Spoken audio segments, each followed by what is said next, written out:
Bismillahirrahmanirrahim. Hello les phanophiles. On va continuer notre série de cours concernant la biochimie humaine et on va parler maintenant des structures tertiaires, des structures des protéines, donc très dimensionnelles des protéines. On commence par la structure primaire. Donc la structure primaire, c'est l'enchaînement des acides aminés allant donc de N terminal vers l'extrémité C terminale. Donc mais sous l'influence des forces attractives ou compulsives, on ne peut pas avoir dans la nature une structure linéaire parce que souvent on a l'encombrement et des forces attractives et répulsives qui se manifestent tout au long de cette chaîne. De plus, l'encombrement stérique des acides aminés et les angles de liaison font aussi que l'enchaînement n'est pas linéaire. Donc, généralement, on n'a pas cette structure, on peut dire, dans la nature, mais c'est une structure initiale qui se pétrit vite, une évolution tridimensionnelle, une structure soit secondaire, qu'on va parler, et tertiaire, et voire même quaternaire. Donc cette évolution tridimensionnelle conduit finalement à une conformation spatiale bien définie, la protéine native. Donc la structure secondaire. La structure secondaire correspond à un arrangement régulier des acides aminés selon un axe. On a un axe et on a l'arrangement. Il existe deux types principaux de structures secondaires. On a la structure secondaire de type hélice alpha et la structure secondaire de type feuillet bêta. L'hélice alpha, c'est une caractéristique, comme leur nom indique, hélicoïdale, donc elle est comme hélice. Regardez dans le schéma, c'est un enroulement des lésions peptidiques autour d'un axe. Cet enroulement se fait vers le droit qui est privilégié par la configuration L. Donc elle fait un tour vers le droit parce que on sait que les acides aminés sont de configuration L. Hélice droit. Il comporte 3,6 résidus par tour. Donc elle tourne et tourne et tourne selon de translation, etc. Les résidus se retrouvent à la périphérie, ce qui minimise l'encombrement stérique. Cette structure est stabilisée par des liaisons hydrogènes. Donc on a des liaisons hydrogènes, entre le groupement CO et N. NH, deux liaisons peptidiques superposées. Donc l'une elle est en haut et l'autre elle est en bas. Donc les groupes CO et NH qui va donner une liaison hydrogène entre les deux qui va stabiliser cette hélice, on peut dire, de chaque acide aminé est lié par liaison hydrogène du groupe NH de l'acide aminé qui est situé 4 résidus plus loin. Donc chaque 4 résidus plus loin, on a cette donc en haut et en bas, on a cette liaison hydrogène qui va être stabilisée.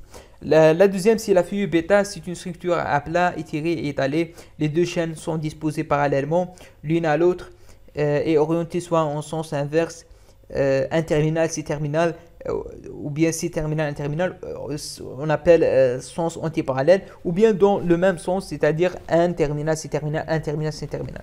Regardez dans le schéma, ici on a le parallèle, donc un terminal, ils sont parallèles, donc vers le C terminal parallèle, ou bien antiparallèle, ici on a l'antiparallèle, on a C terminal ici et un terminal ici, et ils ont antiparallèle, un sens antiparallèle. Donc soit parallèle, soit antiparallèle. Et les chaînes sont reliées entre elles par des liaisons hydrogènes, comme je dis, intra ou interchaînes entre le CO et le NH. Ça, c'est les liaisons peptidiques superposées entre les résidus. Donc, la structure tertiaire, c'est la résultante d'assemblage de formes élémentaires du type A, alpha ou bêta, selon les trois directions de l'espace et par le pliage des chaînes. Le tout étant stabilisé par les interactions de type nœud covalent, les liaisons ioniques, les liaisons hydrogènes et les liaisons de Van der Waals et des ponts disulfurés. Donc on a donc un assemblage de bêta et alpha qui sont stabilisés par des interactions de type nœud covalent, comme j'ai dit, les liaisons ioniques, les liaisons hydrogènes, les liaisons de Van der Waals. Et des ponts disulfures. Normalement, les ponts disulfures sont des liaisons covalentes. Un court segment peptidique de 2 à 4 résidus appelé le coude permet d'unir les différentes régions ordonnées. Donc on a des coudes Parfois, seulement la proline, c'est un acide aminé on peut considérer comme un coude, donc comme un coude pour permettre l'unir, c'est-à-dire l'assemblage de tous ces types alpha et type bêta. On a besoin des coudes pour l'assemblage, comme on a besoin d'un coude pour assembler le bras à le tronc.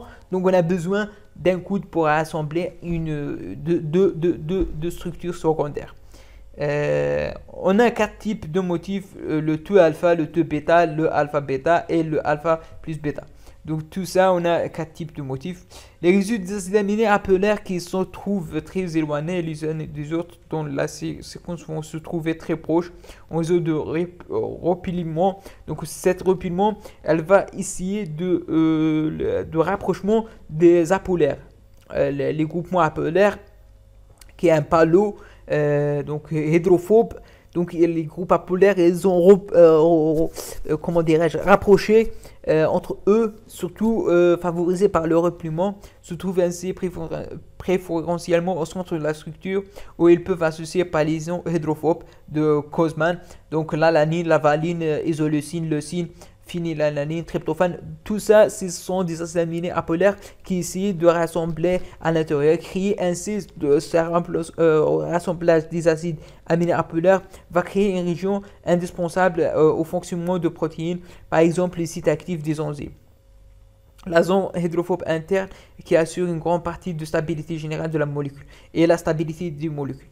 Les résidus polaires ou ioniques situés à la périphérique. Donc, ils sont situés à la périphérique où ils peuvent s'associer entre eux par des liaisons hydrogènes ou ioniques ou encore avec l'eau par liaison hydrogène et divers composés protéiques et non grâce à l'eau ou bien non des composants protéiques ou non.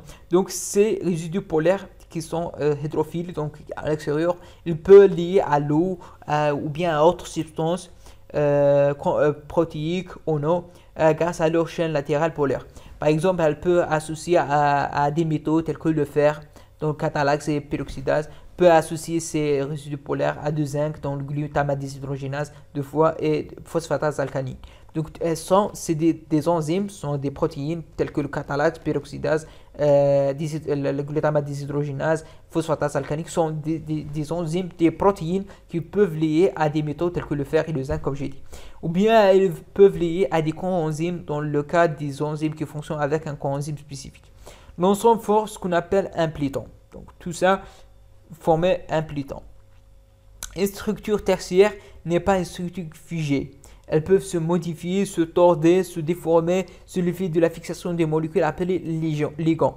Donc lorsqu'un ligand se fixe sur une molécule, par exemple un canal protéique, on a plusieurs types de molécules, de protéines, ou bien un enzyme. Lorsqu'on a une autre substance telle qu'un ligand, donc acétylcholine par exemple, lorsqu'il fixe sur sa canal, elle déforme. Elle ouvre cette canal, ou bien lorsqu'on a un ligand qui est fixe sur une protéine telle que des enzymes, elle l'active ou bien elle désactive. Donc tout ça elle déforme pour qu'elle active ou désactive. Ou sur les effets de variation température ou bien chimique, donc elles peuvent dénaturer ou bien casser toute cette structure tertiaire. La structure quaternaire, c'est l'association de plusieurs chaînes peptidiques identiques ou non pour donner un complexe stable et actif. Donc, la chaîne qui constitue ce complexe sont des protomères ou sous-unités, chacun ayant une structure tertiaire définie. Donc, structure quaternaire, c'est l'assemblement des structures tertiaires. Et structure tertiaire, c'est l'assemblement des structures secondaires. Donc, tout ça qu'il faut garder. Donc, c'est l'assemblement des structures tertiaires. Et chaque structure tertiaire appelée sous-unité. Plusieurs sous-unités pour former la structure quaternaire. L'association des différentes chaînes se fait via des liaisons faibles et parfois aussi via des ponts disulfés. Donc l'association de ces sous-unités se fait soit par des ponts disulfés de la cystéine, je pense, ou bien sur des liaisons faibles.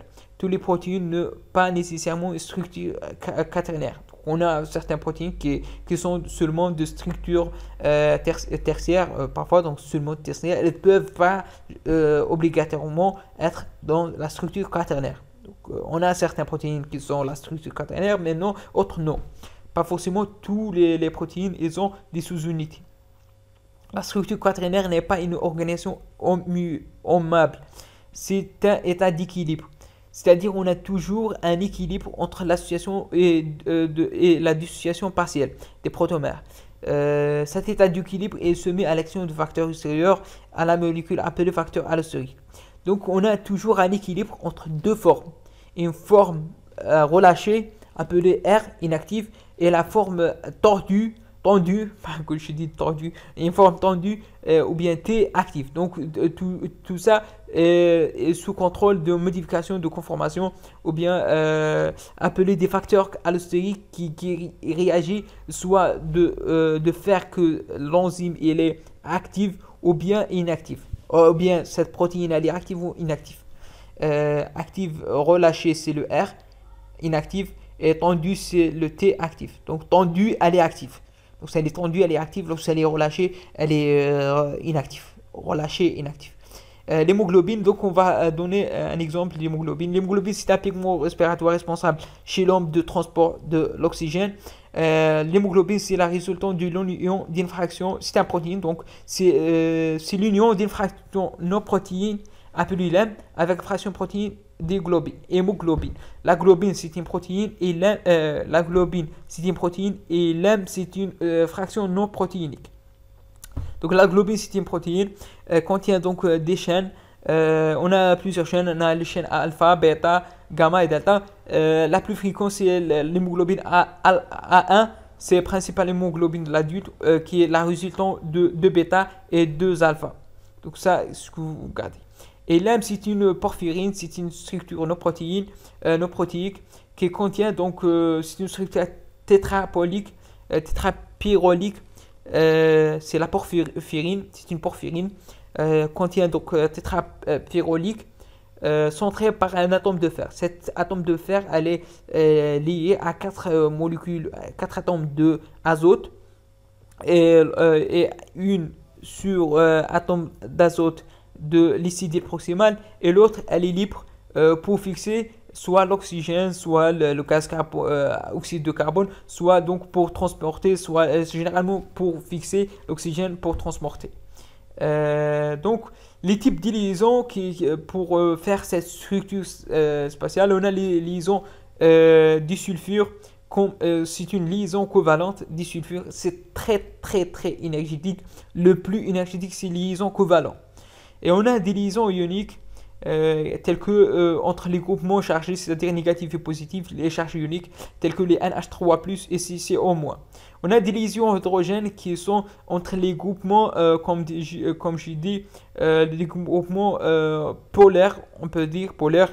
Je pas dire, ce type de liaison non covalente se forme lorsqu'on sont approximés l'une à l'autre par un atome hydrogène lié à un azote ou à un oxygène et l'autre par un doublet électronique non partagé d'un autre azote ou d'un autre oxygène. Ces liaisons peuvent s'établir entre le C de liaison O et le NH des liaisons peptidiques. Donc ça ce sont des liaisons hydrogènes parce que comme j'ai dit c'est l'atome d'hydrogène elle est lié à l'azote et l'autre on a un doublet.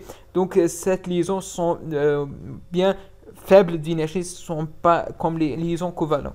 Et dernièrement, ce sont les liaisons hydrophobes, sont les chaînes latérales hydrophobes de certains acides aminés tels que alanine, valine, leucine, isoleucine et phénylalanine qui se trouvent à l'intérieur, sont repoussés par l'eau et ont donc tendance à se rapprocher les uns des autres par des interactions hydrophobes appelées les interactions de type Van der Waals ou bien Van der Waals.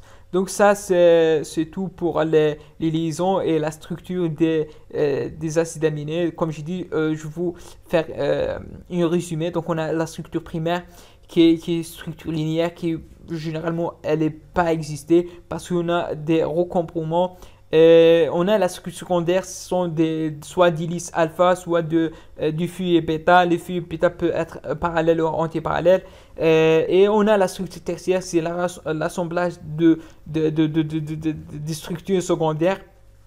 On termine par les structures quaternaires qui peuvent être donc la résultante de plusieurs sous-unités de type tertiaire.